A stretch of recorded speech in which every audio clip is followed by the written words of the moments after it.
കഴിഞ്ഞ ഒരു കേഡറ്റ് എക്സാമിന് ചൈൽഡ് ഡെവലപ്മെന്റ് ആൻഡ് പെഡഗോഗിയിൽ നിന്ന് ചോദിച്ച 30 ക്വസ്റ്റ്യൻസ് ആണ് നമ്മൾ നോക്കുന്നത്. അതിന്റെ അനുബന്ധ വിവരങ്ങളിലൂടെ നമുക്ക് ജസ്റ്റ് ഒന്ന് ഓടിച്ചിട്ട് നോക്കി പോവാം.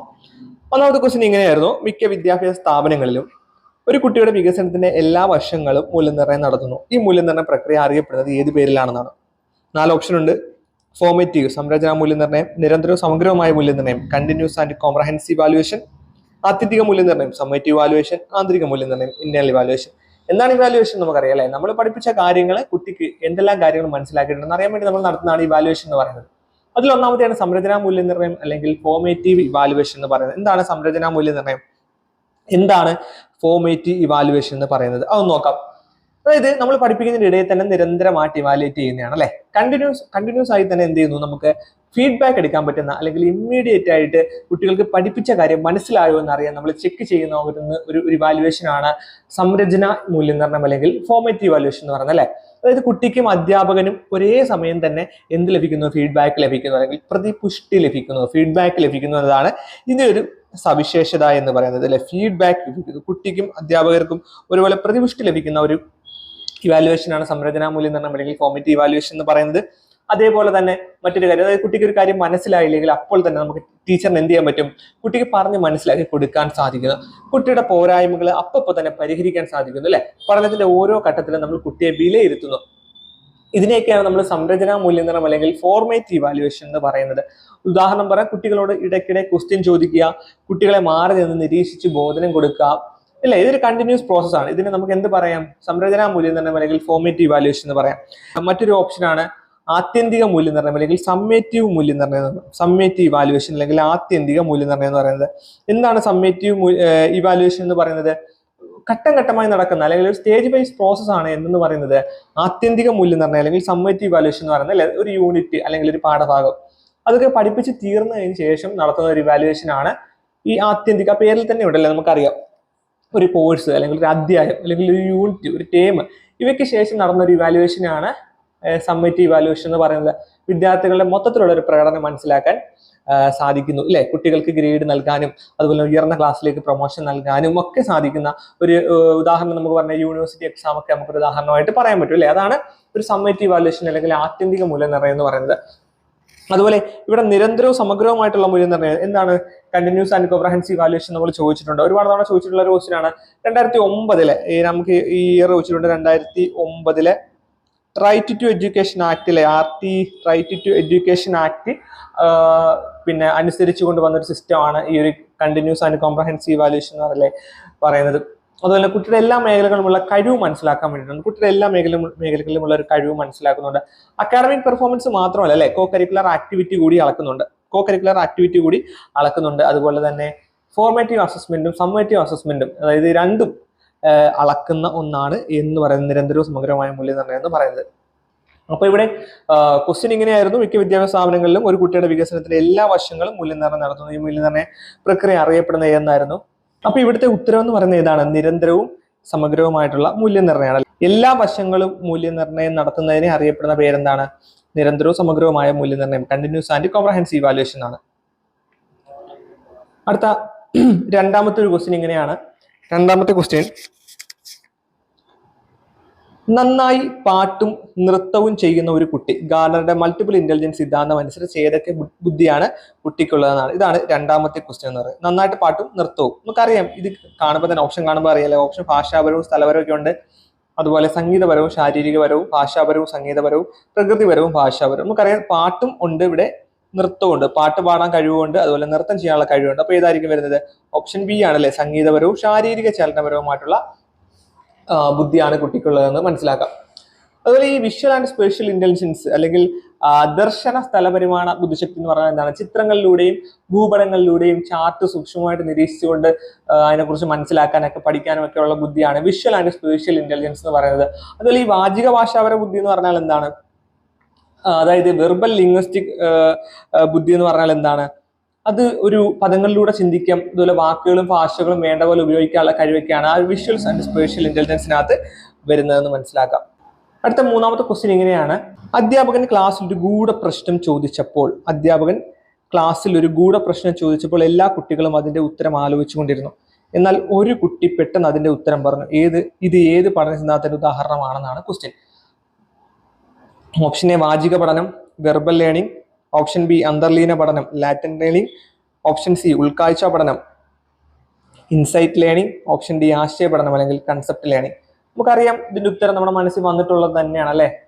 ഓപ്ഷൻ സി ആണ്, അല്ലെങ്കിൽ ഉൾക്കാഴ്ച പഠനം അല്ലെങ്കിൽ ഇൻസൈറ്റ് ലേണിംഗ് ആണ് ഇതിന്റെ ഉത്തരം എന്ന് പറയുന്നത്. എങ്ങനെയാണ് ഇത് വന്നതെന്ന് ചോദിച്ചു കഴിഞ്ഞാൽ, ഈ അന്തർദൃഷ്ടി പഠനം അല്ലെങ്കിൽ ഉൾക്കാഴ്ച പഠനം, മറ്റൊരു പേരുണ്ട് അന്തർദൃഷ്ടി പഠനം എന്നുണ്ട്.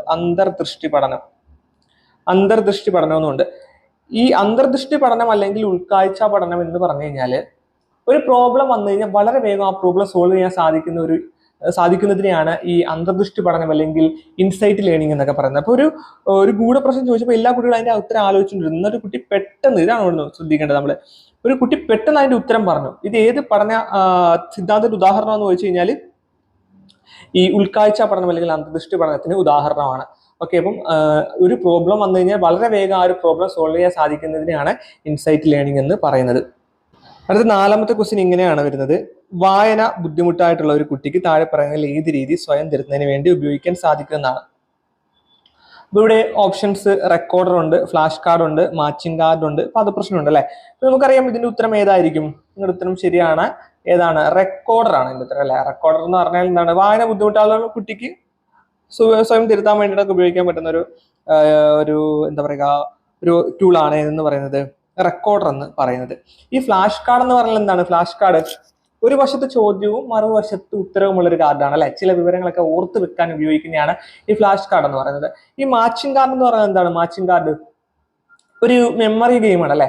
ഓർമ്മയ്ക്ക്, ഏകാഗ്രതയ്ക്കും അതുപോലെ നിരീക്ഷണ കഴിവുകളൊക്കെ സഹായിക്കുന്ന ഒരു ലേണിംഗ് ടൂളാണ് ഈ മാച്ചിങ് കാർഡ് എന്ന് പറയുന്നത്. പസിൽസ് എന്താണെന്ന് നമുക്ക് അറിയാലേ. പദപ്രശ്നം, അതായത് ഇപ്പം ഒരു കടങ്കഥ അല്ലെങ്കിൽ റിഡിൽസ്, ബുദ്ധിപരമായിട്ടുള്ള ചിന്തകൾ വികസിക്കാൻ വേണ്ടിയിട്ടുള്ള ഒരു പ്രോബ്ലം സോൾവിങ് ടൂളാണ് പസിൽസ് എന്ന് പദപ്രശ്നം എന്ന് പറയുന്നത് അല്ലെ. അപ്പൊ ഇവിടുത്തെ ഉത്തരം വായന ബുദ്ധിമുട്ടുള്ള കുട്ടിക്ക് റെക്കോർഡറാണ്. അടുത്ത 5ാമത്തെ ക്വസ്റ്റ്യൻ ഇങ്ങനെയാണ്. ഒരു ടീച്ചർ ഒരു പുതിയ പ്രശ്നം നൽകിയപ്പോൾ ഒരു കുട്ടിക്ക് അത് പരിഹരിക്കാൻ സാധിച്ചില്ല. കാരണം അവൻ അല്ലെങ്കിൽ അവൾ മുമ്പ് ഒരു പ്രശ്നം പരിഹരിക്കാൻ ഉപയോഗിച്ച അതേ മാനസിക പ്രവർത്തനങ്ങളാണ് പ്രശ്നപരിഹാരത്തിന് ഉപയോഗിച്ചത്. പ്രശ്നപരിഹാരത്തിലെ തടസ്സത്തിന്റെ പേരെന്താണ്? നല്ലൊരു ക്വസ്റ്റ്യൻ ആണല്ലേ. അതായത് ഒരു ടീച്ചർ ഒരു കുട്ടിക്ക് ഒരു പ്രശ്നം നൽകിയപ്പോൾ, ഒരു ക്ലാസ്സിൽ ഒരു പുതിയ പ്രശ്നം കൊടുത്തപ്പോൾ ഒരു കുട്ടിക്ക് അത് പരിഹരിക്കാൻ സാധിച്ചില്ല. എന്താണ് കാരണം? അവൻ അല്ലെങ്കിൽ അവൾ മുമ്പ് ഒരു പ്രശ്നം പരിഹരിക്കാൻ ഉപയോഗിച്ച അതേ മാനസിക പ്രവർത്തനങ്ങൾ തന്നെയാണ് പ്രശ്നപരിഹാരത്തിന് ഉപയോഗിച്ചത്. അത് പ്രശ്നപരിഹാരത്തിലെ ഒരു തടസ്സമായിരുന്നു. ആ തടസ്സത്തിന്റെ പേരെന്താണ്? ഉത്തരം എന്ന് പറയുന്ന ഓപ്ഷൻ എ ആണ്. മാനസിക ചട്ടക്കൂടാണ്. ഒരു ചട്ടക്കൂടിനകത്ത് നിന്നുകൊണ്ട് ചിന്തിക്കുന്ന മെന്റൽ സെറ്റ് എന്ന് പറയും. മെന്റൽ സെറ്റ് അതായത് വ്യക്തികൾ ഒരു പ്രത്യേക മാനസികാവസ്ഥയിൽ ഒരു പ്രശ്നത്തെ സമീപിക്കുന്ന ഒരു മാനസിക പ്രതിഭാസമാണ് ഈ മെന്റൽ സെറ്റ് എന്ന് പറയുന്നത്. അത് പലപ്പോഴും മുൻകാല അനുഭവങ്ങളെയോ അല്ലെങ്കിൽ മുൻകാല അറിവുകളെ അടിസ്ഥാനപ്പെടുത്തിയിട്ടൊക്കെ ഉള്ളതായിരിക്കാം. അപ്പം ഈ പരിചിതമായിട്ടുള്ള പ്രശ്നങ്ങളൊക്കെ വേഗത്തിൽ പരിഹരിക്കാൻ ഇതുകൊണ്ട് സാധ്യമാകും. എന്നാലും പുതിയൊരു പ്രശ്നം വന്നു കഴിഞ്ഞാൽ അല്ലെങ്കിൽ പുതിയൊരു അപരിചിതമായിട്ടൊരു സാഹചര്യം വന്നു കഴിഞ്ഞാൽ എന്ത് ചെയ്യുന്നു? അതിൽ പരാജയപ്പെടും. ഇതിനെയാണ് മെന്റൽ സെറ്റ് എന്ന് പറയുന്നത് അല്ലെ. ഇപ്പൊ നമുക്ക് ഇപ്പം പരിചിതമായിട്ടുള്ള പ്രശ്നങ്ങളൊക്കെ വന്നു കഴിഞ്ഞാൽ നമുക്ക് വേഗത്തിൽ പരിഹരിക്കാം അല്ലെ. ഇപ്പം പുതിയൊരു പ്രശ്നം വരികയാണ് അല്ലെങ്കിൽ അപരിചിതമായിട്ടുള്ള ഒരു സാഹചര്യം വന്നു കഴിഞ്ഞാൽ എന്ത് ചെയ്യുന്നു? അതിൽ പരാജയപ്പെടുന്നത് ഒരു മെന്റൽ സെറ്റ് എന്ന് പറയാം. ഓപ്ഷൻ എ മോട്ടിവേഷൻ, അതുപോലെ തന്നെ ഓപ്ഷൻ ബി പ്രചോദനം അല്ലെങ്കിൽ മോട്ടിവേഷൻ, യുക്തിചിന്ത, ക്രിയാത്മകതയൊക്കെ ഉണ്ട്. അതൊന്നുമല്ല. പിന്നീട് വരുന്നത് 6ാമത്തെ ക്വസ്റ്റ്യൻ ആണ്. ഈ 6ാമത്തെ ക്വസ്റ്റ്യൻ ഇങ്ങനെയാണ് പറയുന്നത്. ക്ലാസ് മുറിയിലും കളിസ്ഥലത്തും കുട്ടികളുടെ പെരുമാറ്റം പഠിക്കുന്നതിന് വേണ്ടി ഒരു അധ്യാപകന് ഉപയോഗിക്കാൻ സാധിക്കുന്ന ഫലപ്രദമായിട്ടുള്ള രീതി ഏതാണെന്നാണ്. ഇപ്പൊ നമുക്കറിയാവുന്നതാണ് അല്ലെ. ഇവിടെ ഓപ്ഷൻ എ അഭിമുഖമുണ്ട്, മനഃശാസ്ത്ര ടെസ്റ്റ് ഉണ്ട്, നിരീക്ഷണം ഒബ്സർവേഷൻ ഉണ്ട്, റേറ്റിംഗ് സ്കെയിൽ ഉണ്ട്. അപ്പൊ ഇവിടുത്തെ ഉത്തരം ഏതായിരിക്കാം? അതെ, നിങ്ങളുടെ ഉത്തരം ശരിയാണ്. ഓപ്ഷൻ സി ആണ് ഇവിടെ ഉത്തരം എന്ന് പറയുന്നത്. നിരീക്ഷണം അല്ലെങ്കിൽ ഒബ്സർവേഷൻ ആണ് ഒരു ക്ലാസ് മുറിയിലും കളിസ്ഥലത്തും കുട്ടികളുടെ പെരുമാറ്റം പഠിക്കാൻ വേണ്ടിയിട്ട് ഒരു അധ്യാപകന് ഉപയോഗിക്കാൻ സാധിക്കുന്ന ഫലപ്രദമായ രീതി എന്ന് പറയുന്നത് നിരീക്ഷണമാണ് അല്ലെ. ഇപ്പം റേറ്റിംഗ് സ്കെയിൽ എന്നൊക്കെ പറഞ്ഞാൽ നമുക്കറിയാം എന്താണ് റേറ്റിംഗ് സ്കെയിൽ എന്ന് പറയുന്നത്. നമ്മൾ ഇപ്പം ഒരു നിരീക്ഷിക്കപ്പെടുന്ന ഒരു വ്യവഹാരത്തിന്റെ പ്രത്യേകതകളൊക്കെ എത്ര അളവിലും തീവ്രതയിലും ഉണ്ടെന്ന് ചില മാനദണ്ഡങ്ങളുടെ അടിസ്ഥാനത്തിൽ രേഖപ്പെടുന്നതാണ് RC എന്ന് പറയുന്നത് അല്ലെ, RS എന്ന് പറയുന്നത്, റേറ്റിംഗ് സ്കെയിൽ എന്ന് പറയുന്നത്. ഓക്കെ, അടുത്ത 7ാമത്തെ ക്വസ്റ്റ്യൻ ആണ്. 7ാമത്തെ ക്വസ്റ്റ്യൻ ഇങ്ങനെയാണ്. LAD language acquisition device, universal grammar എന്നീ ആശയങ്ങൾ മുന്നോട്ട് വെച്ചത് ആരാണ്? നമുക്കറിയാവുന്നവർ എപ്പോഴും ചോദിക്കുന്ന ഒരു ക്വസ്റ്റ്യൻ ആണല്ലേ. അതാരാടെ? ഓപ്ഷൻ എ നോം ചോംസ്കി ആണ്. ഇവിടെ പിയാഷെ, സ്കിന്നർ, വൈഗോട്ട്സ്കി ഒക്കെ ഓപ്ഷൻ തന്നിട്ടുണ്ട്. നോം ചോംസ്കി ആണ് ഇവിടെ ഉത്തരം എന്ന് പറയുന്നത് അല്ലെ. ലാഡ് അക്വിസിഷൻ ഡിവൈസ്, LAD, അതുപോലെ തന്നെ യൂണിവേഴ്സൽ ഗ്രാമർ എന്നൊക്കെ പറഞ്ഞിട്ടുള്ള ആശയങ്ങൾ, കൺസെപ്റ്റുകൾ മുന്നോട്ട് വെച്ചിട്ടുള്ളത് നോം ചോംസ്കി ആണെന്ന് മനസ്സിലാക്കാം. 8ാമത്തെ ക്വസ്റ്റ്യൻ ഇങ്ങനെയാണ്. എട്ടാമത്തെ ക്വസ്റ്റ്യൻ ഇങ്ങനെയാണ്: പരിശീലനം കൊണ്ടൊരു വ്യക്തിയുടെ പെരുമാറ്റത്തിൽ ഉണ്ടാകുന്ന താരതമ്യേന സ്ഥിരമായിട്ടുള്ള മാറ്റം ഏതായിരിക്കും? നമുക്ക് ഉത്തരം കിട്ടിയിട്ടുണ്ട് ഇവിടെ അല്ലെ. പഠനമാണ്. പഠനം. പരിശീലനം കൊണ്ടൊരു വ്യക്തിയുടെ പെരുമാറ്റത്തിൽ ഉണ്ടാകുന്ന താരതമ്യേന സ്ഥിരമായിട്ടുള്ള മാറ്റമാണ് ഏതെന്ന് പറയുന്നത്? പഠനം എന്ന് പറയുന്നത്. അപ്പൊ ഇവിടെ നമുക്ക് ഓപ്ഷനിലാണ് അഭിരുചി എഴുതുന്നുണ്ട്. എന്താണ് അഭിരുചി? അഭിരുചി എന്ന് പറഞ്ഞാൽ നമുക്കറിയാലേ ആപ്റ്റിറ്റ്യൂഡ്. അതായത് ഒരു വ്യക്തിക്ക് ഒരു പ്രത്യേക വിഷയത്തിൽ അല്ലെങ്കിൽ ഒരു വിനോദത്തിലൊക്കെ താല്പര്യമുണ്ടെങ്കിൽ അത് അയാളുടെ അഭിരുചിയാണെന്ന് നമുക്ക് പറയാല്ലേ. ഇപ്പൊ സംഗീതം കേൾക്കാന്, അതുപോലെ തന്നെ പഠിക്കാന്, അല്ലെ വായിക്കാന്, കളിക്കാന്, ഇതൊക്കെ ഒരു ആപ്റ്റിറ്റ്യൂഡ് ആണെന്ന് നമുക്ക് വേണമെങ്കിൽ പറയാൻ പറ്റും.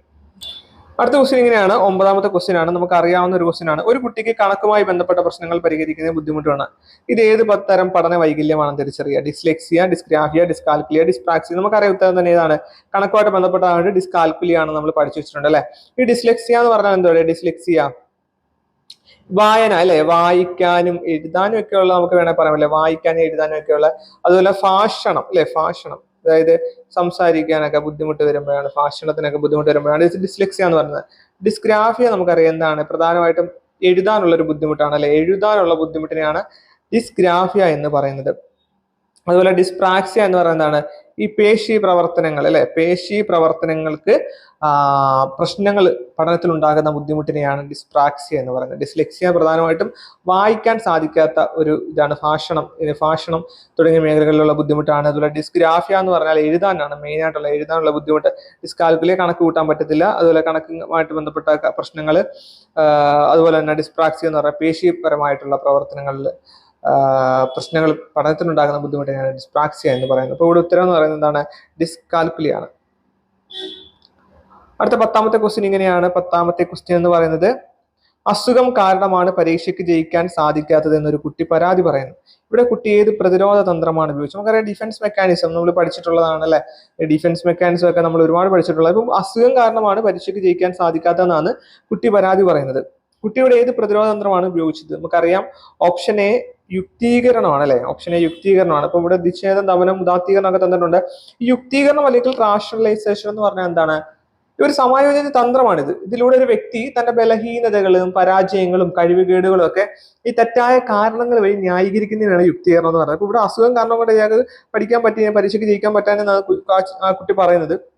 പക്ഷെ കള്ളത്തരം പറയുകയാണ് അല്ല, അത് അവനെ എന്താ പറയുക, അത് ഒരു കാരണം പറയുകയാണ് വെറുതെ. അതാണ് യുക്തീകരണം. അതായത് ഒരു വ്യക്തി തന്റെ ബലഹീനതകളും കഴിവുകേടും പരാജയവും ഒക്കെ തെറ്റായ കാരണങ്ങൾ വഴി ന്യായീകരിക്കുന്നു. അതിനാണ് യുക്തീകരണം എന്ന് പറയുന്നത്. നിഷേധം എന്ന് പറഞ്ഞാൽ എന്താ? ഡെനിയൽ എന്ന് പറഞ്ഞാൽ എന്താണ്? ഒരു അരോചക യാഥാർത്ഥ്യത്തിൽ നിന്നും സ്വയം രക്ഷപ്പെടുന്നതിന് ചിലർ സ്വീകരിക്കുന്ന മാർഗമാണ് ഈ നിഷേധം എന്ന് പറയുന്നത്. നമുക്കറിയാം യാഥാർത്ഥ്യത്തെ നിഷേധിക്കുക എന്നാണ് അവിടെ ഉദ്ദേശിക്കുന്നത്. ഇഷ്ടമില്ലാത്ത ഒന്ന് കണ്ടില്ലെന്ന് നടിക്കുക, വിളിച്ചാൽ കേട്ടില്ലെന്ന് നടിക്കുക, അതൊക്കെ ഏതൊരു ഉദാഹരണമായിട്ട് പറയാം? നിഷേധത്തിന് ഉദാഹരണമായിട്ട് പറയാം. ദമനം അല്ലെങ്കിൽ റിപ്രഷൻ എന്ന് പറഞ്ഞാൽ എന്താണ്?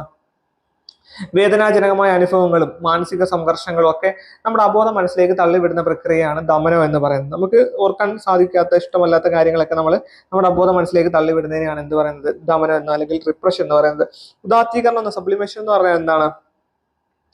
അതായത് അസ്വീകാര്യമായിട്ടുള്ള ആഗ്രഹങ്ങളെയൊക്കെ ശക്തമായിട്ടുള്ള സാമൂഹിക അംഗീകാരമുള്ള പാതയിലേക്ക് തിരിച്ചുവിടുന്ന ഒരു പ്രക്രിയയാണ് ഉദാത്തീകരണം. അത് നമ്മൾ പഠിച്ചിട്ടുള്ളതാണ് അല്ലെ. അസ്വീകാര്യമായിട്ടുള്ള ആഗ്രഹങ്ങളെ ശക്തമായിട്ടുള്ള സാമൂഹിക അംഗീകാരമുള്ള പാതയിലേക്ക് തിരിച്ചുവിടുന്ന പ്രക്രിയ.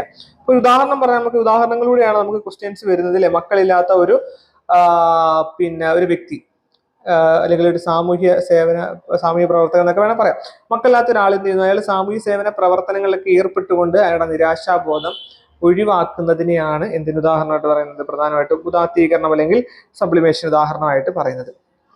ഓക്കെ, അടുത്തൊരു ക്വസ്റ്റ്യൻ ഇങ്ങനെയാണ്. 11ാമത്തെ ക്വസ്റ്റ്യൻ ഇങ്ങനെയാണ് വരുന്നത്: തന്റെ മകൾക്ക് അല്ലെങ്കിൽ മകന് നൃത്തം ചെയ്യാനുള്ള അഭിരുചി ഉണ്ടെന്ന് മനസ്സിലാക്കിയ രക്ഷകർത്താവ് അവനെ അല്ലെങ്കിൽ അവളെ നൃത്തം അഭ്യസിപ്പിക്കുകയും അവൻ അല്ലെങ്കിൽ അവൾ ആ മേഖലയിൽ പ്രശസ്തി കൈവരിക്കുകയും ചെയ്തു. ഈ സാഹചര്യത്തിൽ ഏതൊക്കെ ഘടകങ്ങളാണ് കുട്ടിയുടെ വിജയത്തിന് സഹായകരമായത്? അതായത് ഒരു അച്ഛൻ തന്റെ മകൾക്ക് അല്ലെങ്കിൽ മകനിക്ക് നൃത്തം ചെയ്യാനുള്ള അഭിരുചി ഉണ്ടെന്ന് മനസ്സിലാക്കിക്കൊണ്ട് അവരെന്ത് ചെയ്യുന്നു? നൃത്തം അഭ്യസിപ്പിക്കാൻ വേണ്ടിയിട്ട് വിടുകയാണ് അല്ലെ. അപ്പൊ നൃത്തം അഭ്യസിപ്പിക്കുകയാണ്. അപ്പൊ ആ ഒരു മേഖലയിൽ പ്രശസ്തി കൈവരിക്കുകയും ചെയ്തു. അപ്പൊ ഈ ഒരു സാഹചര്യത്തിൽ ഏതൊക്കെ ഘടകങ്ങളാണ് കുട്ടിയുടെ വിജയത്തിന് കാരണമായെന്നാണ് ഇവിടെ ഓപ്ഷൻ കാണുമ്പോൾ തന്നെ നമുക്ക് മനസ്സിലാവും. ഉത്തരം ഏതായിരിക്കും? ഓപ്ഷൻ ബി ആണ് അല്ലെ.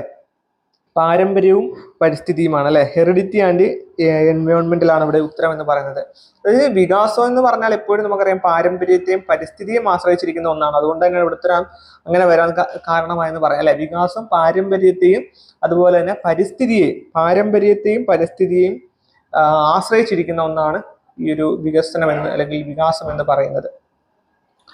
ഓക്കെ, അടുത്ത ക്വസ്റ്റ്യൻ ഇങ്ങനെയാണ്. ഓപ്ഷൻ 12ാമത്തെ ക്വസ്റ്റ്യൻ ആണ്. ഒരു വിദ്യാർത്ഥി ആദ്യം പൊതുവായ വസ്തുതകൾ പഠിക്കുകയും പിന്നീട് പ്രത്യേകമായ വസ്തുക്കളിലേക്ക് നീങ്ങുകയും ചെയ്യുന്നത് ഏത് തരം യുക്തിചിന്തയാണ്? ഒരു വിദ്യാർത്ഥി ആദ്യം പൊതുവായ വസ്തുതകൾ പഠിക്കുകയും പിന്നീട് പ്രത്യേകമായ വസ്തുതകളിലേക്ക് നീങ്ങുകയും ചെയ്യുന്നു, ഇത് ഏത് തരം യുക്തിചിന്തയാണ്? Option A inductive, option B deductive, option C divergent, option C convergent. നല്ലൊരു ക്വസ്റ്റ്യൻ ആണ്. ഇവിടെ ഉത്തരം ഞാൻ പറഞ്ഞുതരാം. ഉത്തരം എന്ന് പറയുന്നത് ഡിഡക്റ്റീവ് ആണ് ഇവിടെ ഉത്തരം എന്ന് പറയുന്നത്. അതായത് ഇപ്പം ഡിഡക്റ്റീവ് എന്ന് പറഞ്ഞു കഴിഞ്ഞാല് ഒരു പരിചയമല്ലാത്ത കാര്യം ആദ്യം പഠിച്ചിട്ട് പരിചിതമായ അറിവിലേക്ക് എത്തുന്നതിനെയാണ് ഈ ഡിഡക്റ്റീവ് എന്ന് പറയുന്നത്. അല്ലെങ്കിൽ ഒരു പൊതുവായ വസ്തുതകൾ പഠിച്ചിട്ട് പ്രത്യേകമായോ പഠിക്കുന്നതിനെയാണ് അല്ലെ ഈ പറയുന്ന ഡിഡക്റ്റീവ് എന്ന് പറയുന്നത്.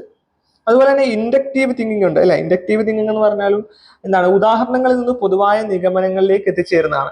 ഡിഡക്റ്റീവ് എന്ന് പറഞ്ഞാൽ പൊതു തത്വത്തിൽ നിന്ന് ഉദാഹരണങ്ങളിലേക്ക് എത്തുന്ന രീതിയിലാണ് ഡിഡക്റ്റീവ് പോകുന്നത്. എന്നാൽ ഇൻഡക്റ്റീവ് തിങ്കിങ് എന്ന് പറഞ്ഞാൽ എന്താണ്, ഉദാഹരണങ്ങളിൽ നിന്നും പൊതുവായ നിഗമനങ്ങളിലേക്കാണ് പോകുന്നത്. അതൊരു കാര്യം നമ്മൾ മനസ്സിലാക്കി വെച്ചേക്കുക. ഇൻഡക്റ്റീവ് എന്ന് പറയുമ്പോൾ നമ്മൾ മനസ്സിലാക്കണം, ഇൻഡക്റ്റീവ് എന്ന് പറഞ്ഞാൽ ഒരു ഉദാഹരണങ്ങളിൽ നിന്നും എങ്ങോട്ട് പോകുന്നു, ഒരു പൊതു തത്വത്തിലേക്ക് പോകുന്നതാണ് ഇൻഡക്റ്റീവ് എന്ന് പറയുന്നത്. ഉദാഹരണങ്ങളിൽ നിന്നും പൊതു തത്വത്തിലേക്ക് പോകുന്നതാണ് ഇൻഡക്റ്റീവ് തിങ്കിങ് എന്ന് പറയുന്നത്. ഡിഡക്റ്റീവ് എന്ന് പറഞ്ഞാൽ എന്താണ്, ഒരു പൊതു തത്വത്തിൽ നിന്നും ഉദാഹരണങ്ങളിലേക്ക് തിരിച്ചു വരുമ്പോൾ ഡിഡക്റ്റീവ് ആവും. ഒരു പൊതു തത്വത്തിൽ നിന്നും ഉദാഹരണങ്ങളിലേക്ക് പോകുന്നതാണെങ്കിൽ എന്ത് പറയാം, ഒരു ഡിഡക്റ്റീവ് തിങ്കിങ് എന്ന് പറയാം. ഒരു വിദ്യാർത്ഥി ആദ്യം പൊതുവായ വസ്തുതകൾ പഠിക്കുന്നു, പിന്നീട് എന്ത് ചെയ്യുന്നു, പ്രത്യേകമായ വസ്തുക്കളിലേക്ക് നീങ്ങുകയും ചെയ്യുന്നു. ഇത് ഏതൊരു യുക്തിചിന്തയാണെന്ന് ചോദിച്ചാൽ ഡിഡക്റ്റീവ് ആണെന്ന് മനസ്സിലാക്കുക. ഇപ്പം ഉദാഹരണം പറയാം, ഇൻഡക്റ്റീവ് തിങ്കിങ് ഉദാഹരണം പറഞ്ഞു കഴിഞ്ഞാൽ ഇപ്പം കാലാവസ്ഥ പ്രവചിക്കാൻ കാലാവസ്ഥ നിരീക്ഷകർക്ക് മുൻകാല കാലാവസ്ഥ രീതികളൊക്കെ വിശകലനം ചെയ്യുന്ന ഒരു തിങ്കിങ് എന്ന് പറയുന്നത് നമുക്ക് ഇതിന് ഉദാഹരണമായിട്ട് പറയാം. ഇൻഡക്റ്റീവ് തിങ്കിങ്ങിന് ഉദാഹരണമായിട്ട് നമുക്ക് പറയാനുള്ളത് കാലാവസ്ഥ പ്രവചിക്കാൻ കാലാവസ്ഥ നിരീക്ഷകർ ഉപയോഗിക്കുന്ന രീതി. അതുപോലെ മറ്റൊരു ഇതാണ് ഈ കൺവെർജന്റ് ആൻഡ് ഡൈവർജന്റ് തിങ്കിങ് എന്ന് പറയുന്നത്. അല്ലെങ്കിൽ മലയാളത്തിൽ പറഞ്ഞാൽ സംവർജന ചിന്തയെന്നും വിവ്രജന ചിന്തയെന്നും പറയാം. സംവ്രജന ചിന്ത അല്ലെങ്കിൽ വിവ്രജന ചിന്ത, സംവ്രജന ചിന്ത അല്ലെങ്കിൽ വിവ്രജന ചിന്ത എന്ന് പറഞ്ഞാൽ എന്താണ്? Divergent thinking and convergent thinking. ഈ കൺവെർജന്റ് തിങ്കിങ് എന്ന് പറഞ്ഞു കഴിഞ്ഞാലാണ് സംവ്രജന എന്ന് മനസ്സിലാക്കണം കേട്ടോ. കൺവെർജന്റ് എന്ന് പറഞ്ഞാൽ സംവ്രജന ചിന്തയാണ്, ഡൈവർജന്റ് എന്ന് പറഞ്ഞു കഴിഞ്ഞാൽ വിവ്രജന ചിന്തയാണ് കേട്ടോ. അപ്പൊ അത് നിങ്ങൾക്ക് തിരിഞ്ഞു പോയില്. ഡൈവർജന്റ് എന്ന് പറഞ്ഞു കഴിഞ്ഞാല് വിവ്രജന ചിന്തയാണ്. വിവ്രജന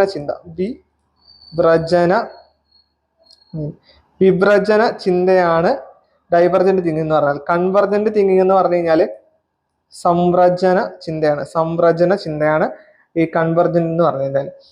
ഇപ്പം ഈ രണ്ട് ചിന്തകളും ഫോർവേഡ് ചെയ്ത് ഈ ഒരു കൺസെപ്റ്റ് ഫോർവേഡ് ചെയ്ത വ്യക്തിയാണ് JP ഗിൽഫോർഡ് എന്ന് മനസ്സിലാക്കുക. ഈ രണ്ട് ചിന്തകളും JP ഗിൽഫോർഡ് ആണ്. ഈ രണ്ട് കൺസെപ്റ്റുകൾ മുമ്പോട്ട് വെച്ചത് JP ഗിൽഫോർഡ് എന്ന് പറയുന്ന ഒരു സൈക്കോളജിസ്റ്റ് മുമ്പോട്ട് വെച്ച രണ്ട് തിങ്കിങ് ആണ് ഡൈവർജന്റ് ആൻഡ് കൺവെർജന്റ് തിങ്കിങ് എന്ന് പറയുന്നത്. ഇത് 1956 ഈ ഒരു തിങ്കിങ്, ആ ഒരു കൺസെപ്റ്റ് അദ്ദേഹം കൊണ്ടുവരുന്നത്. ഈ കൺവെർജന്റ് തിങ്കിങ് എന്താന്ന് വെച്ച് കഴിഞ്ഞാല് പ്രശ്നപരിഹരണ രീതിയാണ്, ഒരു പ്രോബ്ലം സോൾവിംഗ് ആണ്. കൺവെർജന്റ് എന്ന് പറഞ്ഞാൽ ഒരു പ്രോബ്ലം സോൾവിംഗ് ആണ്. വിവിധ ഇൻഫർമേഷൻസ് പരിശോധിച്ചുകൊണ്ട് ഏറ്റവും നല്ല സൊല്യൂഷനിൽ എത്തിച്ചേരുന്നതാണ്. ഒരുപാട് ഇൻഫർമേഷൻസുകളൊക്കെ നമ്മൾ കളക്ട് ചെയ്തിട്ട് അതിൽ ഏറ്റവും നല്ലൊരു സൊല്യൂഷനിൽ എത്തിച്ചേരുന്നതാണ് ഈ കൺവെർജന്റ് തിങ്കിങ് എന്ന് പറയുന്നത്. അതുപോലെ ഒരു പ്രശ്നത്തിന് ഒറ്റ പരിഹാരം മാത്രമേ ഉള്ളൂവെങ്കിൽ അതിൽ കൺക്ലൂഷൻ എത്തിച്ചേരുന്ന രീതിയെ നമുക്ക് സംവ്രജന ചിന്ത അല്ലെങ്കിൽ കൺവെർജന്റ് തിങ്കിങ് എന്ന് പറയാം. ഒരു പ്രശ്നത്തിന് ഒറ്റ പരിഹാരം മാത്രമേ ഉള്ളെങ്കിൽ നമുക്ക് കൺക്ലൂഷനിൽ എത്തിച്ചേരുന്ന ആ ഒരു രീതിയാണ് സംവ്രജന ചിന്ത അല്ലെങ്കിൽ കൺവെർജന്റ് തിങ്കിങ് എന്ന് പറയുന്നത്. ഇപ്പൊ 2 + 2 = 4, അതുപോലെ തന്നെ 1 + 3 = 4 ആണ് അല്ലെ. അപ്പൊ ഒരു ഉത്തരത്തിലേക്കാണ് അത് എത്തിച്ചേരുന്നത്. അപ്പൊ ഉദാഹരണമായിട്ട് നമുക്ക് പറയാൻ പറ്റും, കൺവെർജന്റ് തിങ്കിങ്ങിന് ഉദാഹരണമായിട്ട് നമുക്ക് പറയാൻ പറ്റും. വിവ്രജന ചിന്ത അല്ലെങ്കിൽ ഡൈവർജന്റ് തിങ്കിങ് എന്താന്ന് ചോദിച്ചു കഴിഞ്ഞാല് വ്യത്യസ്തമായ രീതിയിൽ ചിന്തിച്ചിട്ട് ഒരു കൺക്ലൂഷനിൽ എത്തിച്ചേരുന്നതിനെയാണ് ഡൈവർജന്റ് തിങ്കിങ് എന്ന് പറയുന്നത്. വ്യത്യസ്തമായിട്ട് ചിന്തിക്കുന്നു എന്നിട്ട് ഒരു കൺക്ലൂഷനിൽ എത്തിച്ചേരുന്നതിനാണ് വിഭജന ചിന്ത അല്ലെങ്കിൽ ഡൈവർജന്റ് തിങ്കിങ് എന്ന് പറയുന്നത്. ഒരു പ്രശ്നത്തിന് ഒന്നിലധികം ശരി ഉത്തരങ്ങൾ ഉണ്ടെങ്കിൽ അവിടെ ഒരു വ്യക്തി ഉപയോഗിക്കുന്ന ചിന്തയെ നമുക്ക് എന്ത് പറയാം? ഡൈവർജന്റ് തിങ്കിങ് എന്ന് പറയാം. മനസ്സിലായോ? ഒരു പ്രശ്നത്തിന് ഒന്നിലധികം ശരി ഉത്തരങ്ങൾ ഉണ്ടെങ്കിൽ അവിടെ ഒരു വ്യക്തി ഉപയോഗിക്കുന്ന ചിന്തയാണ് ഡൈവർജന്റ് തിങ്കിങ്. ഉദാഹരണം പറഞ്ഞാൽ ഒരു പ്ലാസ്റ്റിക് ബോട്ടിലിനെ എങ്ങനെയെല്ലാം റീയൂസ് ചെയ്യാമെന്ന് ചോദിച്ചു കഴിഞ്ഞാൽ നമുക്ക് എങ്ങനെയെല്ലാം ഉത്തരം കണ്ടെത്താൻ പറ്റും? നമുക്ക് അതിനെ ഫ്ലവർ വൈസ് ആക്കാം, അതുപോലെ തന്നെ സ്റ്റോറേജ് ബാസ്ക്കറ്റ് ആക്കാൻ പറ്റും, വാട്ടറിംഗ് പോട്ട് ആക്കാൻ പറ്റും, അല്ലെ, ഹാങ്ങിങ് ഗാർഡൻ ഉണ്ടാക്കാൻ പറ്റും. ഇപ്പൊ ഇതെല്ലാം നമുക്ക് എന്തൊരു ഉദാഹരണമായിട്ട് പറയാം? ഡൈവർജന്റ് അല്ലെങ്കിൽ വിഭജന ചിന്ത, ഡൈവർജന്റ് തിങ്കിങ് ഉദാഹരണമായിട്ട് നമുക്ക് പറയാൻ പറ്റും. അപ്പൊ ഇതിന്റെ ഉത്തരം നമുക്ക് മനസ്സിലായി. പൊതുവായ വസ്തുതകൾ പഠിക്കുകയും പിന്നീട് പ്രത്യേകമായ വസ്തു ഉദാഹരണങ്ങളിലേക്ക് നീങ്ങുകയും ചെയ്യുന്നത് ഡിഡക്റ്റീവ് ആണെന്ന് മനസ്സിലായി. അതിന് താഴെ ഒരു ക്വസ്റ്റ്യൻ ആണ്, നമ്മൾ നേരത്തെ പറഞ്ഞ സാധനം തന്നെയാണ്. ഡൈവർജന്റ് ചിന്തയിൽ ഓപ്ഷൻ എ, കുട്ടി ഒരു പരിഹാരം മാത്രം കണ്ടെത്തുന്നു, കുട്ടിക്ക് പരിഹാരം കണ്ടെത്താൻ സാധിക്കുന്നില്ല, കുട്ടി സങ്കീർണമായ ഉത്തരങ്ങൾ കണ്ടെത്തുന്നു, കുട്ടി പരിഹാരത്തിനായി പല രീതികൾ ഉപയോഗിക്കുന്നു. നമ്മൾ നേരത്തെ പറഞ്ഞു തന്നെയാണ് ഈ ഒരു ക്വസ്റ്റ്യൻ. പക്ഷേ ഇവിടെ എന്താ പറയുക, ഇവിടെ ഒരു ഓപ്ഷന് തെറ്റായിട്ട് ഇവിടെ എന്ത് ചെയ്തു?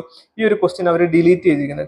കേട്ടിട്ട് ചോദിച്ച ഈ ഒരു ക്വസ്റ്റ്യൻ അവർ എന്ത് ചെയ്യുന്നിരിക്കുന്നു? ഡിലീറ്റ് ചെയ്തിരിക്കുന്നു. അപ്പൊ ഈ ഒരു ക്വസ്റ്റ്യൻ നമുക്ക് നോക്കേണ്ടതില്ല. അടുത്തൊരു ക്വസ്റ്റ്യൻ ഇങ്ങനെയാണ്, 14ാമത്തെ ക്വസ്റ്റ്യൻ. പ്രവർത്തിച്ചു പഠിക്കുക എന്നതിലൂടെ സ്വന്തം താല്പര്യങ്ങൾക്കും ആവശ്യങ്ങൾക്കും അനുസരിച്ച് കുട്ടി പഠിക്കുന്ന വിദ്യാഭ്യാസ സമ്പ്രദായം താഴെ പറഞ്ഞാൽ ഏതാണെന്നാണ്. പ്രവർത്തിച്ചു പഠിക്കുക എന്നതിലൂടെ സ്വന്തം താല്പര്യങ്ങൾക്കും ആവശ്യങ്ങൾക്കും അനുസരിച്ച് കുട്ടി പഠിക്കുന്ന വിദ്യാഭ്യാസ സമ്പ്രദായം. ഓപ്ഷൻ എ, പരമ്പരാഗത രീതി, ട്രഡീഷണൽ സിസ്റ്റം, ജീവിത കേന്ദ്രീകൃതം, ലൈഫ് സെന്റേർഡ്, വിദ്യാർത്ഥി കേന്ദ്രീകൃതം, ചൈൽഡ് സെന്റേർഡ്, പാഠ്യപദ്ധതി കേന്ദ്രീകൃതം, കരിക്കുലം സെന്റേർഡ്. ഇപ്പൊ ഇവിടെ ഉത്തരം നമുക്ക് മനസ്സിലായിട്ടുണ്ട് അല്ലെ? ഓപ്ഷൻ സി ആണ്, വിദ്യാർത്ഥി കേന്ദ്രീകൃതം, ചൈൽഡ് സെന്റർ ആണ് ഉത്തരം. പ്രവർത്തിച്ച് പഠിക്കുക എന്നതിലൂടെ സ്വന്തം താല്പര്യങ്ങൾക്കും ആവശ്യങ്ങൾക്കും അനുസരിച്ച് കുട്ടി പഠിക്കുന്ന വിദ്യാഭ്യാസ സമ്പ്രദായം നമുക്ക് എന്ത് പറയാം? വിദ്യാർത്ഥി കേന്ദ്രീകൃതം എന്ന് പറയാൻ സാധിക്കും അല്ലെ? പാഠ്യപദ്ധതി അല്ല, പരമ്പരാഗതവും ജീവിത കേന്ദ്രീകൃതവും ഒന്നുമല്ല. അടുത്തൊരു ക്വസ്റ്റ്യൻ ഇങ്ങനെയാണ്, 15ാമത്തെ ക്വസ്റ്റ്യൻ ആണ്. താഴെ പറയുന്നവയിൽ സെഫാലോകോഡൽ തത്വവുമായി ബന്ധപ്പെട്ടത് ഏത് എന്നാണ് ക്വസ്റ്റ്യൻ. ഓപ്ഷൻ എ, വികാസം ശരീര മധ്യത്തിൽ നിന്ന് വശങ്ങളിലേക്ക് നടക്കുന്നു, വികാസം അഞ്ചിത സ്വഭാവത്തോട് കൂടിയതാണ്, വികാസം ഗതി നിയമം പാലിക്കുന്നു, വികാസം തല മുതൽ കാല് വരെ എന്ന ക്രമത്തിൽ നടക്കുന്നുണ്ട്. നമുക്ക് ഉത്തരം അറിയാം, മനസ്സിലായി. നമ്മുടെ ഓപ്ഷൻ ഡി ആണ് ഉത്തരം. വികാസം തല മുതൽ കാല് വരെ എന്ന ക്രമത്തിൽ നടക്കുന്നതിനാണ് സെഫാലോകോഡൽ തത്വം എന്ന് പറയുന്നത് അല്ലെ?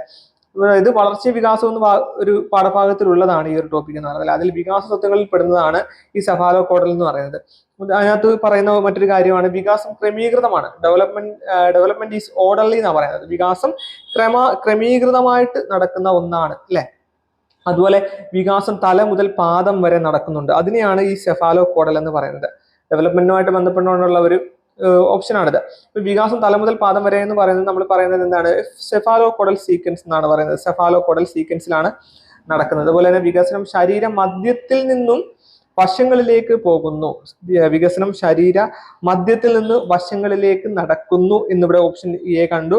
അതിനെ നമ്മൾ പറയുന്നത് പ്രോക്സിമോ ഡിസ്റ്റൽ ഡയറക്ഷൻ എന്നാണ് അല്ലെ? ഇവിടെ കൊടുത്തിട്ടുള്ള ഒരു ഓപ്ഷനിലാണ് പ്രോക്സിമോ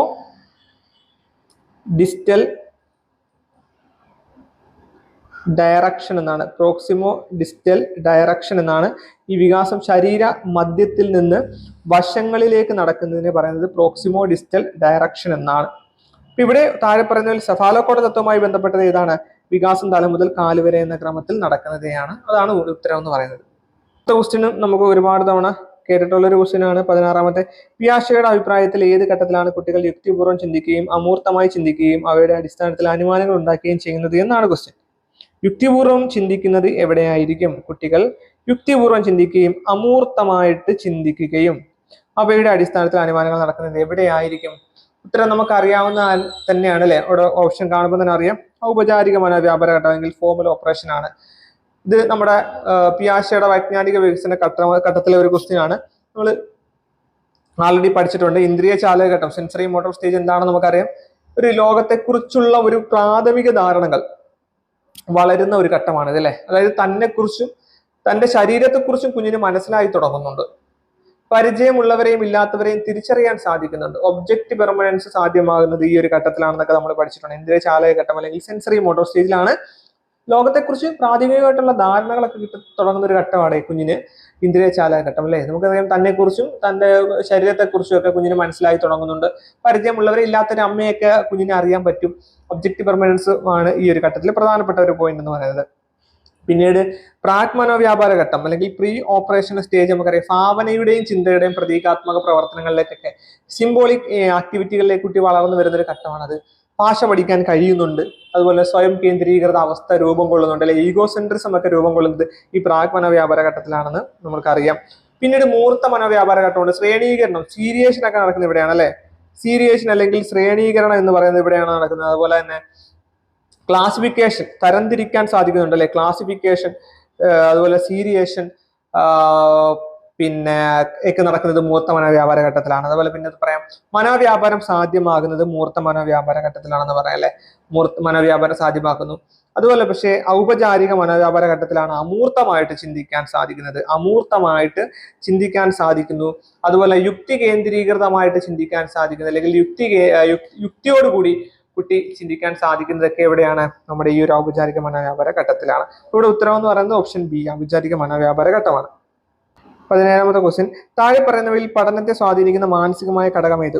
ഓപ്ഷൻ എ പ്രായം, ആരോഗ്യം, ക്ഷമത, പ്രചോദനം. ഇവിടെ നമുക്കറിയാം ഉത്തരം എന്ന് പറയുന്നത് ഏതായിരിക്കും? ഓപ്ഷൻ ഡി ആണല്ലോ. ഇവിടെ പ്രചോദനമാണ് ഉത്തരം. പ്രചോദനം അല്ലെങ്കിൽ മോട്ടിവേഷൻ. അത് ബാക്കിയല്ല എന്താ? പ്രായം, ആരോഗ്യം, ക്ഷമതയൊക്കെ എന്താണ്? ഹെൽത്തുമായി ബന്ധപ്പെട്ടാണ്, ശാരീരികമായ ഘടനകളാണ്. പഠനത്തെ സ്വാധീനിക്കുന്ന മാനസികമായ ഘടകം ഏതാണ്? പ്രചോദനമാണ്. ഇതൊക്കെ ശാരീരികപരമാണ്. ശാരീരികപരമായിട്ടുള്ള കാര്യങ്ങളാണ് ഈ പ്രായം, ആരോഗ്യക്ഷമതയൊക്കെ. ഇതെന്ന് പറയുന്നത് എന്താണ്? മെന്റൽ ആണ് അല്ലെ, മാനസികപരമായിട്ടുള്ള കാര്യമാണ്. ഉത്തരം പ്രചോദനം. അടുത്തത് 18ാമത്തെ ക്വസ്റ്റ്യൻ ആണ്. ബുദ്ധിമാനം 130 മുകളിലുള്ള കുട്ടി അറിയപ്പെടുന്നത് എന്താണ്? ബുദ്ധിമാനം 130 മുകളിലുള്ള കുട്ടി അറിയപ്പെടുന്നത് നമുക്ക് ഓപ്ഷൻ കണ്ടപ്പോൾ മനസ്സിലായി. ഓപ്ഷൻ എ അല്ലെങ്കിൽ പ്രതിഭാധനൻ അല്ലെങ്കിൽ ഗിഫ്റ്റഡ് ആണ്. 130 മുകളിൽ വരുന്നത് എന്താണ്? ഗിഫ്റ്റഡ് ആണ് അല്ലെ, പ്രതിഭാധനനാണ്. ഇനി ഇവിടെ നമുക്ക് അതിന്റെ പല രീതിയുണ്ട്. ബുദ്ധിപരിമിതിയുള്ള കുട്ടി, ഓട്ടിസ്റ്റിക്, ഡാർഫിസം, ഇങ്ങനെ കുറെ കാര്യങ്ങളൊക്കെ കൊടുത്തിട്ടുണ്ട്. അതിനകത്ത് നമുക്ക് മനസ്സിലാക്കേണ്ട ഒരു കാര്യം, ഈ 140 മുകളിൽ 140 മുകളിൽ ഉള്ള കുട്ടികളെയാണ് നമ്മൾ ജീനിയസ് എന്നൊക്കെ പറയാം. ജീനിയസ് അല്ലെങ്കിൽ വെരി ഹൈ ഇന്റലിജൻസ് എന്ന് പറയാം. Very high intelligence. അതുപോലെ തന്നെ 130-നും 139-നും ഇടയ്ക്ക്, 130-നും 139-നും ഇടയ്ക്കുള്ള കുട്ടികളെ നമുക്ക് എന്ത് പറയാം? ഗിഫ്റ്റഡ് എന്ന് പറയാം അല്ലെ. ഗിഫ്റ്റഡ്, ഇപ്പൊ നമ്മൾ പറഞ്ഞ ഗിഫ്റ്റഡ് എന്ന് പറയാം, അല്ലെങ്കിൽ ഹൈ ഇന്റലിജൻസ് എന്ന് പറയാം. ഇനി 120-നും 129-നും 129-നും ഇടയ്ക്കുള്ള കുട്ടികളെ നമുക്ക് എന്ത് പറയാം? എബോവ് ആവറേജ് എന്ന് പറയാം അല്ലെ. Above average. അതുപോലെ തന്നെ 110-നും 119-നും 119-നും ഇടയ്ക്കുള്ള കുട്ടികളെ നമുക്ക് എന്ത് പറയാം? ആവറേജ് എന്ന് പറയാം അല്ലെ. ആവറേജ് കുട്ടികളാന്ന് പറയാം. അതുപോലെ തന്നെ 90-നും 109-നും ഇടയ്ക്കുള്ള കുട്ടികളെ നമുക്ക് എന്ത് പറയാം? ബിലോ ആവറേജ് എന്ന് പറയാം. 90-നും 109-നും ഇടയ്ക്കാകുമ്പോൾ ബിലോ ആവറേജ് എന്ന് പറയാം. അതുപോലെ 80-നും 89-നും ഇടയ്ക്കുള്ള കുട്ടികളെ നമുക്ക് എന്താ പറയാം? സ്ലൈറ്റ്ലി ബിലോ ആവറേജ് എന്ന് പറയാം. സ്ലൈറ്റ്ലി ബിലോ ആവറേജ് എന്ന് പറയാം. അതുപോലെ തന്നെ 70-നും 79-നും ഇടയ്ക്കുള്ള കുട്ടികൾ നമുക്ക് ബോർഡർ ലൈൻ ഇന്റലക്ച്വൽ ഡിസബിലിറ്റി എന്ന് പറയാം. ബോർഡർ ലൈൻ ഇന്റലക്ച്വൽ ഡിസബിലിറ്റി എന്ന് പറയാം. അതുപോലെ തന്നെ ബിലോ 70 ആകുമ്പോൾ ഇന്റലക്ച്വൽ ഡിസബിലിറ്റി എന്ന് പറയാം. ബിലോ 70 ആകുമ്പോൾ. ഓക്കെ, അടുത്ത 19ാമത്തെ ക്വസ്റ്റ്യൻ. ഈ ഒരു ക്വസ്റ്റ്യൻ സാമൂഹികമായി പിന്നോക്കം നിൽക്കുന്ന കുട്ടികളെ കുറിച്ച് താഴെ പറഞ്ഞ വസ്തുവാണ് ശരിയായത്. ഈ ഒരു ക്വസ്റ്റ്യൻ നമ്മുടെ കേട്ടിട്ടുണ്ട്, അത് ഡിലീറ്റ് ചെയ്തൊരു ക്വസ്റ്റ്യൻ ആണ് കേട്ടോ. ഡിലീറ്റ് ആയിട്ടുള്ള ഒരു ക്വസ്റ്റ്യൻ ആണ്. അടുത്ത 20ാമത്തെ ക്വസ്റ്റ്യൻ ഇങ്ങനെയാണ്. 20ാമത്തെ ക്വസ്റ്റ്യൻ, ടീച്ചർ കുട്ടികളോട് താൻ പഠിപ്പിച്ച ഒരു കഥയെ അടിസ്ഥാനപ്പെടുത്തി ഒരു നാടകം അവതരിപ്പിക്കാൻ ആവശ്യപ്പെടുന്നു. ഇവിടെ ഏത് പഠന രീതിയാണ് ഉപയോഗിച്ചിട്ടുള്ളത്? ടീച്ചർ കുട്ടികളോട് താൻ പഠിപ്പിച്ച ഒരു കഥയെ അടിസ്ഥാനപ്പെടുത്തി ഒരു നാടകം അവതരിപ്പിക്കാൻ ആവശ്യപ്പെടുന്നു. ഇവിടെ ഏത് പഠന രീതിയാണ് ഉപയോഗിച്ചിട്ടുള്ളതാണ് ക്വസ്റ്റ്യൻ. ഓപ്ഷൻ എ പ്രശ്നാധിഷ്ഠിതം, പ്രോബ്ലംസ് ബേസ്ഡ്, പ്രവർത്തനാധിഷ്ഠിതം ആക്ടിവിറ്റി ബേസ്ഡ്, പ്രബന്ധാധിഷ്ഠിതം പ്രൊജക്ട് ബേസ്ഡ്, പ്രഭാഷണാധിഷ്ഠിതം അല്ലെങ്കിൽ ലെക്ചർ ബേസ്ഡ്. അവിടെ ഉത്തരം നമുക്കറിയാം ഓപ്ഷൻ ബി ആണ് അല്ലെ. പ്രവർത്തനാധിഷ്ഠിതമാണ് അല്ലെ. പ്രവർത്തനാധിഷ്ഠിത പഠനമാണ് ഇവിടെ ഉത്തരം എന്ന് പറയുന്നത്. അത് ഈ പ്രവർത്തനാധിഷ്ഠിത പഠനം എന്ന് പറഞ്ഞാൽ എന്താണ്? കുട്ടികൾ സ്വയം ചെയ്തുകൊണ്ട് പഠിക്കുന്ന രീതിയാണ് അല്ലെ. ഇതിൽ കുട്ടികൾ തങ്ങളുടെ ചുറ്റുപാടുകളുമായിട്ട് ഇടപഴകുന്നു, പരീക്ഷണങ്ങൾ നടത്തുന്നു, പ്രോബ്ലം സോൾവ് ചെയ്യുന്നു. ഈ രീതിയിലുള്ള ഒരു പഠനം കുട്ടികളുടെ അറിവ് കൂടുതൽ ശക്തമാക്കുകയും പഠിക്കുന്ന കാര്യങ്ങളെ കുറിച്ചൊക്കെ ആഴത്തിലുള്ള ധാരണ ലഭിക്കുകയും ചെയ്യുന്നതാണ് അല്ലെ. ഈ പ്രവർത്തനാധിഷ്ഠിത പഠനം എങ്ങനെ നടപ്പിലാക്കുക എന്ന് ചോദിച്ചു കഴിഞ്ഞാൽ, ഇപ്പം കുട്ടികൾക്ക് പ്രോജക്റ്റ് കൊടുക്കാം. അതുപോലെ തന്നെ ഗ്രൂപ്പ് പ്രവർത്തനങ്ങൾ അല്ലെ, ഗ്രൂപ്പ് പ്രവർത്തനങ്ങൾ ചെയ്യിപ്പിക്കാം, പിന്നെ പരീക്ഷണങ്ങൾ നടത്താൻ അവസരം നൽകാം, അതുപോലെ തന്നെ ഫീൽഡ് ട്രിപ്പ് കൊടുക്കാം, പിന്നെ അതുപോലെ തന്നെ റോൾ പ്ലേ അല്ലെ, റോൾ പ്ലേ കൊടുക്കാം. ഇതൊക്കെ നമുക്ക് എന്താ വിവിധ റോളുകൾ നൽകി അഭിനയിപ്പിക്കാൻ പറയാം. ഇതിനെയാണ് റോൾ പ്ലേ എന്ന് പറയുന്നത്. അപ്പൊ ഇതെല്ലാം കൊടുത്തുകൊണ്ട് നമുക്ക് പ്രവർത്തനാധിഷ്ഠിത പഠനം ഊർജിതമാക്കാന്ന് മനസ്സിലാക്കാം. അപ്പൊ പ്രവർത്തനാധിഷ്ഠിത പഠനം എങ്ങനെയൊക്കെ നമുക്ക് നടപ്പിലാക്കാന്ന് വെച്ചാൽ പ്രോജക്റ്റുകൾ കൊടുക്കാം, ഗ്രൂപ്പ് പ്രവർത്തനങ്ങൾ നൽകാം, ഗ്രൂപ്പ് ആക്ടിവിറ്റീസ് പരീക്ഷണങ്ങൾ നടത്താൻ അവസരം കൊടുക്കാം, ഫീൽഡ് ട്രിപ്പുകൾ നൽകാം, റോൾ പ്ലേ എന്ന് പറഞ്ഞാൽ വിവിധ റോളുകൾ നൽകി അഭിനയിപ്പിക്കുന്ന ഒരു പഠനം അത് കൊടുക്കാം. ഇങ്ങനെയൊക്കെ നമുക്ക് പ്രവർത്തനാധിഷ്ഠിത പഠനം നടപ്പിലാക്കാൻ സാധിക്കും. അടുത്ത 21ാമത്തെ ക്വസ്റ്റ്യൻ എന്ന് പറയുന്നത്, പഠനം ഒരു സാമൂഹിക പ്രവർത്തനമാണ്. താഴെ പറയുന്നവയിൽ പഠനം കൊണ്ട് മെച്ചപ്പെടുത്താൻ സാധിക്കുന്നത് എന്തെല്ലാമെന്നാണ്. ഇവിടെ കുറെ കാര്യങ്ങളുണ്ട്. സഹകരണമുണ്ട്, വിശ്വാസമുണ്ട്, ബഹുമാനമുണ്ട്, മുകളിൽ പറഞ്ഞവയല്ല. അപ്പൊ ഇവിടെ ഉത്തരം ഏതായിരിക്കും? മുകളിൽ പറഞ്ഞവയല്ല അല്ലെ. സാമൂഹിക പ്രവർത്തനമാണ് പഠനം. അതുകൊണ്ട് ഏതൊക്കെ താഴെ പറഞ്ഞതിൽ ഏത് പഠനം കൊണ്ട് മെച്ചപ്പെടുത്താൻ സാധിക്കുന്നത് എന്തെല്ലാം വെച്ചാൽ സഹകരണം മെച്ചപ്പെടുത്താം, വിശ്വാസം മെച്ചപ്പെടുത്താം, ബഹുമാനം, ഇതെല്ലാം ഉത്തരവായിട്ട് വരുന്നുണ്ട്. അതുപോലെ തന്നെ 22ാമത്തെ ക്വസ്റ്റ്യൻ നല്ലൊരു ക്വസ്റ്റ്യൻ ആണ്. ഭിന്നശേഷിക്കാരുടെ തുല്യ അവസരത്തിന് അവകാശത്തിന് വേണ്ടി 1995 അംഗീകരിച്ച നിയമം തിരഞ്ഞെടുക്കുക എന്നാണ് ക്വസ്റ്റ്യൻ. അപ്പൊ ഇവിടെ ഓപ്ഷൻ ഞാൻ പറയുന്നില്ല. ഉത്തരം എന്ന് പറയുന്നത് PWD ആണ് ഇവിടെ ഉത്തരം എന്ന് പറയുന്നത്. ഈ PWD ആക്ട് 1995 ഭിന്നശേഷിക്കാരുടെ തുല്യ അവസരത്തിനും അവകാശത്തിനും വേണ്ടി രൂപീകരിച്ചിട്ടുള്ള നിയമമാണ് PWD ആക്ട്. 1995 വരുന്നത്. ഇത് 7 വിവിധ തരത്തിലുള്ള വൈകല്യങ്ങൾ ഈ ആക്ടിൽ പരാമർശിച്ചിട്ടുണ്ട്. 7 വിവിധ തരത്തിലുള്ള വൈകല്യങ്ങൾ ഈ ഒരു ആക്ടിൽ പരാമർശിച്ചിട്ടുണ്ട്. കൂടാതെ 2016 ആക്ട് പ്രകാരം 14 വിഭാഗങ്ങളെ കൂടി ഉൾപ്പെടുത്തിയിട്ടുണ്ടായി. 2016 PWD ആക്ട് പ്രകാരം 14 വിഭാഗങ്ങൾ കൂടി എന്ത് ചെയ്തു? ഉൾപ്പെടുത്തിയിട്ടുണ്ട്. പിന്നെ ഇവിടെ RT ആക്ട് കൊടുത്തിട്ടുണ്ട് അല്ലെ. RT ആക്ട് നമുക്കറിയാമല്ലോ, റൈറ്റ് ടു എഡ്യൂക്കേഷൻ ആക്ട് 2009 ഈ ഒരു RT ആക്ട് വരുന്നത് അല്ലെ. 6 മുതൽ 14 വയസ്സ് വരെയുള്ള കുട്ടികളുടെ വിദ്യാഭ്യാസം സർവത്രവും സൗജന്യവുമായിട്ട് ആക്കിയ ഒരു ഇതാണ് RT, right to education act എന്ന് പറയുന്നത്. 2009 ഇത് ആക്ട് വരുന്നത്. 2010 അത് നിലവിൽ വരെയൊക്കെ ചെയ്തിട്ടുണ്ട്. പിന്നെ അതുപോലെ RTI ഉണ്ട്, റൈറ്റ് ടു ഇൻഫർമേഷൻ ആക്ട് എന്നാണ് വരുന്നത്. 2005 റൈറ്റ് ടു ഇൻഫർമേഷൻ ആക്ട് വരുന്നത്, നമുക്കറിയാവുന്നതാണ്. പിന്നീട് വരുന്നതാണ് RCI അല്ലെ. RCI എന്ന് പറഞ്ഞാൽ എന്താ പറയുക? Rehabilitation council of India act എന്നാണ്. Rehabilitation council of India act എന്ന് പറയുന്ന ഒരു ആക്ടാണ്. ഇത് 1992 കേട്ടോ. 1992 ഈ ഒരു ആക്ട് വരുന്നത്. ഭിന്നശേഷിക്കാരുടെ പുനരധിവാസം ലക്ഷ്യമാക്കി രൂപം കൊണ്ട ഒരു ആക്ടാണ് കേട്ടോ. ഇത് 2000 ഭേദഗതി ചെയ്തിട്ടുണ്ടെന്നും മനസ്സിലാക്കണം. 2000 എന്ത് ചെയ്യുന്നത്? അമെന്റ്മെന്റ് ചെയ്തിട്ടുണ്ട്, ഭേദഗതി ചെയ്തിട്ടുണ്ടെന്നും ഈ RCI ആക്ട് അമെന്റ്മെന്റ് ചെയ്തിട്ടുണ്ടെന്നും നമ്മൾ മനസ്സിലാക്കേണ്ടതായിട്ടുണ്ട്. അപ്പം ഈ 1992 rehabilitation council of India act, RCI act വരുന്നത്. പിന്നെ ഇതിന്റെ ഭിന്നശേഷിക്കാരുടെ പുനരധിവാസം ലക്ഷ്യമാക്കി രൂപം കൊണ്ടത് മറന്നു കേട്ടോ. ഭിന്നശേഷിക്കാരുടെ പുനരധിവാസം, ഇത് ചോദിച്ചിട്ടുള്ള ഒരു ക്വസ്റ്റ്യൻ ആണെന്ന് തോന്നുന്നു. ഭിന്നശേഷിക്കാരുടെ പുനരധിവാസം ലക്ഷ്യമാക്കിക്കൊണ്ടാണ് ഈ ഒരു RCI ആക്ട് വരുന്നതെന്നും നമ്മൾ മനസ്സിലാക്കേണ്ടതായിട്ടുണ്ട്. അടുത്ത നമുക്ക് എപ്പോഴും അറിയാവുന്ന ഒരു ക്വസ്റ്റ്യൻ ആണ് 23ാമത്തെ ക്വസ്റ്റ്യൻ. പാവ്ലോവിന്റെ പൗരാണിക അനുബന്ധന സിദ്ധാന്തത്തിൽ അനുബന്ധനത്തിന് ശേഷം ബെല്ലിന്റെ ശബ്ദം കേൾക്കുമ്പോൾ ഉമിനീർ ഉണ്ടാക്കുന്നത്. ഓപ്ഷൻ എ അനുബന്ധനം ചെയ്യാത്ത ചോദകം, അനുബന്ധിത പ്രതികരണം, അനുബന്ധനം ചെയ്യാത്ത പ്രതികരണം, അനുബന്ധിത ചോദകം. ഇവിടെ ഇതെല്ലാം ഓപ്ഷനിൽ കൊടുത്തിട്ടുണ്ട്. നമുക്കറിയാം ഓപ്ഷൻ ബി ആണ് അല്ലെ ഉത്തരം എന്ന് പറയുന്നത്. അനുബന്ധിത പ്രതികരണമാണ് ഉത്തരം എന്ന് പറയുന്നത്. അതായത് പാവ്ലോവ് വിശന്നൊരു നായ്ക്ക് യന്ത്രത്തിന്റെ സഹായത്തോടെ ഇറച്ചിപ്പൊടി നൽകുന്നതിനോടൊപ്പം തന്നെ ഈ ഒരു മണിയച്ചയും കേൾപ്പിച്ചുകൊണ്ട് നടത്തിയ ഒരു പരീക്ഷണമാണ് ഈ ഒരു പാവ്ലോവിന്റെ പൗരാണിക അനുബന്ധന സിദ്ധാന്തം എന്നൊക്കെ നമുക്ക് അറിയാം അല്ലെ.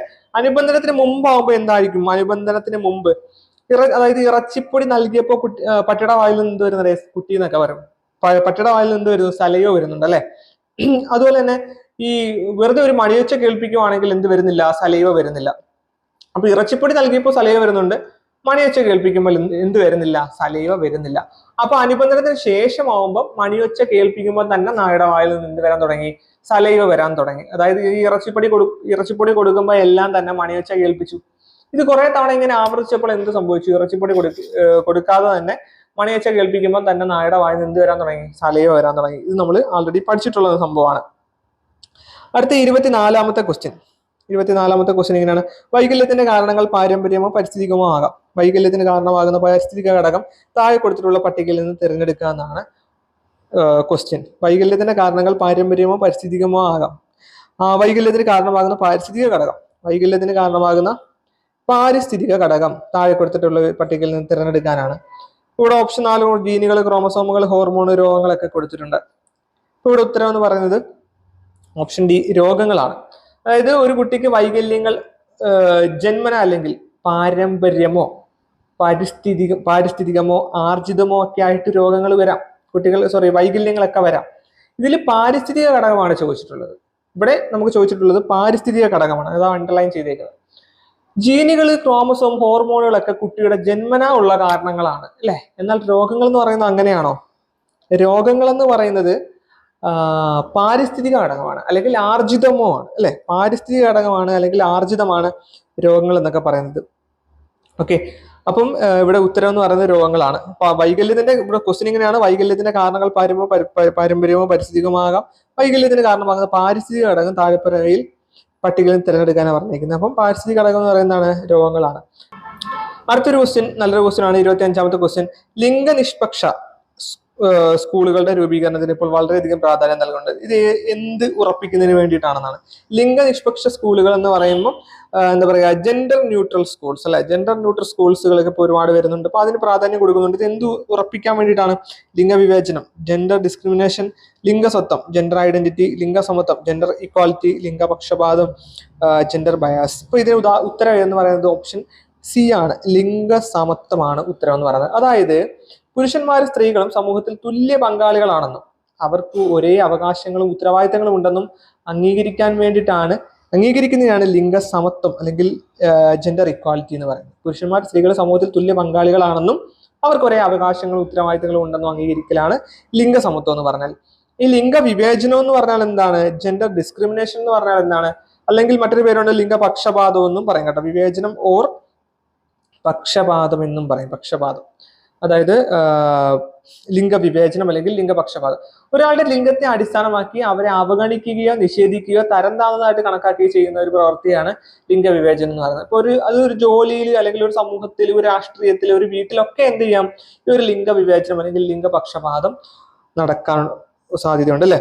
അതുപോലെ തന്നെ ലിംഗസ്വത്വം അല്ലെങ്കിൽ ജെൻഡർ ഐഡന്റിറ്റി എന്ന് പറഞ്ഞാൽ ഒരു വ്യക്തി തന്നെ താൻ ഏത് ലിംഗത്തിൽപ്പെട്ടതാണെന്ന് അറിയുന്ന ഒരു അവസ്ഥ ഉണ്ടല്ലോ, ആ ഒരവസ്ഥയാണ് ലിംഗസ്വത്വം എന്ന് പറയുന്നത്. ഇതിൽ നമുക്ക് ഡിസ്ജെൻഡർ, അതുപോലെ തന്നെ ട്രാൻസ്ജെൻഡർ, നോൺ ബൈനറി, ക്വയർ എന്നിങ്ങനെയൊക്കെ ഈ ലിംഗസ്വത്വത്തെ തരം തിരിക്കാവുന്നതാണ് കേട്ടോ. അപ്പൊ അതിലേക്കൊന്നും പോകേണ്ട കാര്യമൊന്നുമില്ല.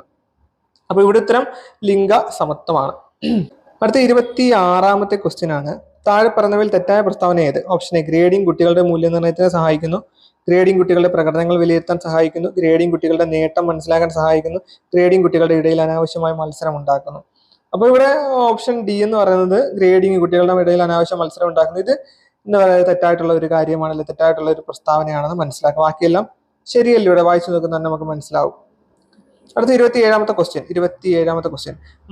അബ്രഹാം മാസ്ലോയുടെ ആവശ്യങ്ങളുടെ ആവശ്യങ്ങളുടെ ശ്രേണിയിൽ മൂന്നാമതായിട്ടുള്ള തലത്തിൽ വിശദീകരിച്ചിട്ടുള്ള ആവശ്യം തിരഞ്ഞെടുക്കുക. നമുക്കറിയാം അബ്രഹാം മാസ്ലോയുടെ ആവശ്യങ്ങളുടെ ശ്രേണി നമ്മൾ പഠിച്ചിട്ടുണ്ട് അല്ലേ. അതിൽ ഒന്നാമത്തെ ഏതാണ്? ഒന്നാമത്തെയാണ് ശാരീരിക ആവശ്യം അല്ലെങ്കിൽ ഫിസിയോളജിക്കൽ നീഡ് എന്ന് പറയുന്നത്. രണ്ടാണ് സുരക്ഷിതത്വത്തിനുള്ള ആവശ്യം അല്ലെ, സേഫ്ലി നീഡ് എന്ന് പറയുന്നത്. മൂന്നാണ് ഏതെന്ന് പറയുന്നത്? സ്നേഹിക്കാനും അതുപോലെ തന്നെ സ്നേഹിക്കപ്പെടാനുമുള്ള ആവശ്യം എന്ന് പറയുന്നത്. അപ്പൊ അബ്രഹാം മാസ്ലോയുടെ ആവശ്യങ്ങളുടെ ശ്രേണി മൂന്നാമതായിട്ടുള്ളത് ഏതാണ്? ഓപ്ഷൻ സി ആണ്. സ്നേഹിക്കാനും സ്നേഹിക്കപ്പെടാനുമുള്ള ആവശ്യം, ലവ് ആൻഡ് ബിലോങ്ങിങ്നെസ് നീഡ് എന്നതാണ് ഇവിടെ ഉത്തരം എന്ന് പറയുന്നത്. 4 ഏതായിരിക്കും? 4 ആദരിക്കപ്പെടുക, 5 വൈജ്ഞാനികം, 6 സൗന്ദര്യാത്മകം, 7 ആത്മസാക്ഷാത്കാരം. ഇങ്ങനെയാണ് പോകുന്നത് അല്ലെ. ശാരീരിക ആവശ്യങ്ങൾ, സുരക്ഷിതത്വം, സ്നേഹിക്കുക, സ്നേഹിക്കപ്പെടുക, ആദരിക്കപ്പെടുക, വൈജ്ഞാനികം, സൗന്ദര്യാത്മകം, ആത്മസാക്ഷാത്കാരം. ഇങ്ങനെ അബ്രഹാം മാസ്ലോയുടെ ആവശ്യങ്ങളുടെ ശ്രേണി 7 എണ്ണമാണ് പോകുന്നത്.